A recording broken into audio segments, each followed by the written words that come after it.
Protecting the people at a minute's notice. That was the motto for the Minutemen. Volunteers from all over the Commonwealth armed themselves to join the militia known as the Minutemen. Though they are loosely organized and lack a central governing system, they make up for it with their zeal for justice, often arriving just in time to repel raiders and super mutants from pillaging a settlement. Many in the Commonwealth relied solely on them for their safety and well-being. But what if the Minutemen became evil? What if they rebuilt the former United States? And what if they used cruelty and fear to control their subjects? Let's find out in today's video. First things first, after the Quincy Massacre, the surviving Minutemen must construct the much-needed civilian facilities. Preston Garvey had to first establish a steady production of goods if they were to rebuild the faction. That was when a stranger, known as the Sole Survivor, emerged from Vault 111. This stranger proved pivotal in assisting Preston and his Minutemen in defeating Jared and his raider gang at Lexington. With the Sole Survivor on their side, the Minutemen stormed into Concord and terminated all hostile threats. Raiders, feral ghouls, and packs of wild mongrels were all killed off swiftly as the Sole Survivor took the town of Concord. Preston Garvey and his survivors finally had some breathing space. However, their safety was still being threatened. Utilizing the prowess of the Sole Survivor, the Minutemen attacked the Forged Raiders who were operating from Saugus Ironworks. The battles were quick, and the Forged were defeated at every angle. Once the Raiders were gone, the Minutemen now had a foothold in the Commonwealth once more. The Sole Survivor began rebuilding various settlements and providing much-needed help to the thriving community. This new era of growth allowed for the Minutemen to refill their ranks with new volunteers. With fresh recruits awaiting their first mission, the Minutemen knew it was time to retake the castle. Full divisions of Minutemen troops traveled to Gwinnett Brewery to set up a forward base. Many of the new Minutemen were not well equipped. Their divisions had only 47 hunting rifles and 53 laser muskets. The remaining 32 Minutemen were only armed with crude melee weapons. Preston Garvey led the attack on the castle. The first wave of Mirelurks inflicted heavy casualties, but the soldiers persevered until they emerged victorious. The castle was finally theirs again. Their next mission was to eliminate the raider gangs that infested the Commonwealth.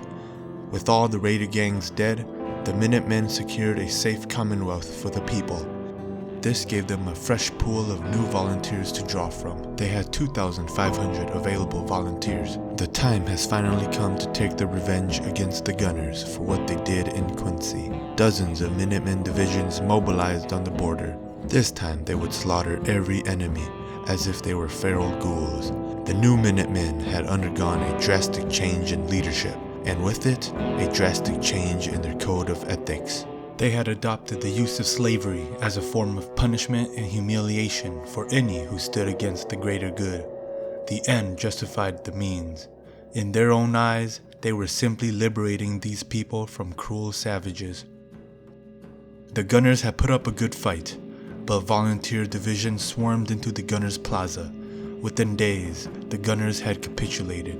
Every single Gunner was lined up and executed. There was no mercy or redemption for Gunners. Immediately following their victory, the Minutemen set defensive positions around the Institute, Diamond City, and Trinity Tower. As suspected, war between the factions broke out. Institute synths penetrated defensive positions, but the Minutemen knew where the real prize was. If the Institute underground bunker could be breached, then the war would be over in an instant. The bulk of the Minutemen force assaulted the Institute headquarters from all angles. Trinity Tower mutants and Diamond City troops joined the war on the opposing side. They sent their armies to ravage the northern region while the synths fought in downtown Boston. It was then that the commanding officer ordered all Minutemen divisions to storm the Institute at once. They succeeded in taking the underground base, and no longer than 48 hours later, the Institute, along with their allies, had capitulated. The Minutemen now had full control of the Boston Commonwealth. Their next target was New York. New York was mainly controlled by a large raider faction.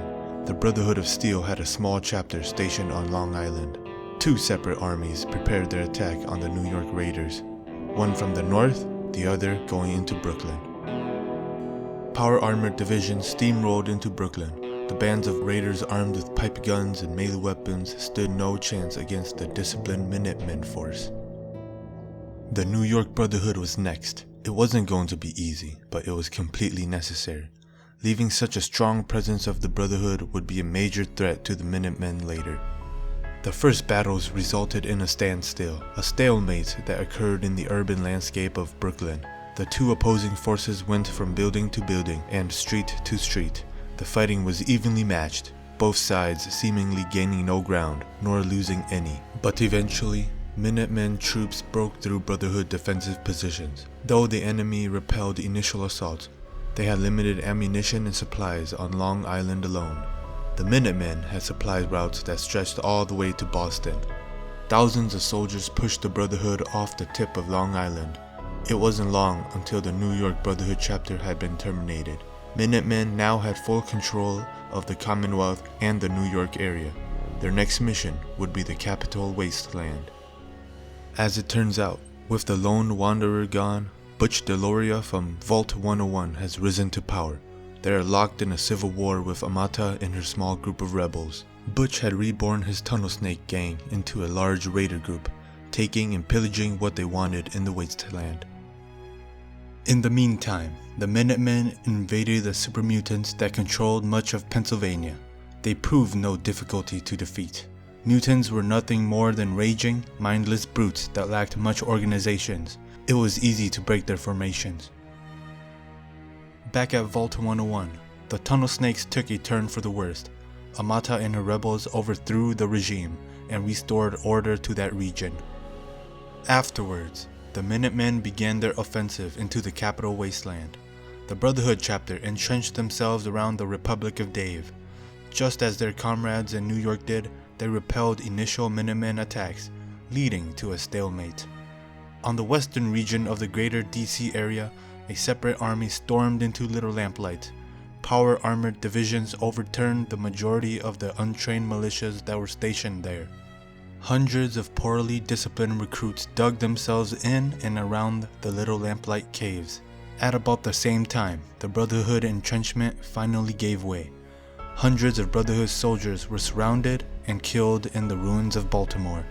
This gave the Minutemen extra momentum, which they used to spearhead straight into downtown DC. With the Brotherhood of Steel's presence completely gone from the east, the Minutemen had full reign to conquer any tribe and settlement. They had rebuilt the original 13 colonies of the United States of America from the ground up. And so, this brings everything to a close.